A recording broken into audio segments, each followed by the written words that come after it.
சிபின்னா நீங்கள் எஸ்ஐபிஐன்னு இருக்குது, சிஐபிஐன்னு இருக்குது. ரெண்டுக்குமே வித்தியாசம். ரெண்டுமே ஒலி அமைப்பில் ரெண்டுமே ஒன்றாக தோன்றினாலும் எஸ்ஸுங்கிற எழுத்து எஸ்சிங்கிற எழுத்து ரெண்டுக்குமே வித்தியாசம் இருக்குது. இந்த எஸ்ஸுங்கிற எழுத்து நீங்கள் பார்த்தீங்கன்னா இந்த சிபியில் வந்து எஸ்ஸுங்கிற எழுத்து ஆரம்பிச்சதுனாக்க பொதுவாக வந்து பூர்வீக சொத்துக்கள் இவங்களுக்கு வந்து சேரும். பூர்வீக சொத்துக்கள், நல்ல திருமணம், நல்ல துணைவி, இதெல்லாம் வந்து நல்லா சேரும்.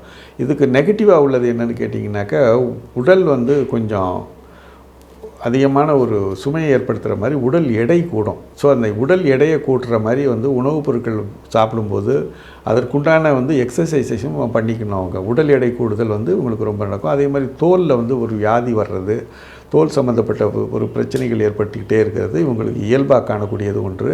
சியில் ஸ்டார்ட் ஆச்சுனாக்க இதே இது வந்து மாறும். எப்படின்னு கேட்டிங்கனாக்கா, படித்த படிப்புக்கேற்ற முன்னேற்றம். ஒரு படிப்பு படித்தாங்கன்னா அந்த தொழில் செய்வாங்க கண்டிப்பாக. படித்த படிப்புக்கேற்ற முன்னேற்றம், மாத சம்பளத்தில் வேலை பார்க்குறது ரொம்ப சேஃப் இவங்களுக்கு. இவங்க மூலமாக நிறைய பேர் வந்து வாழ்க்கையில் வெற்றி அடையக்கூடிய ஒரு உதவிகளையும் இவங்க செய்வாங்க.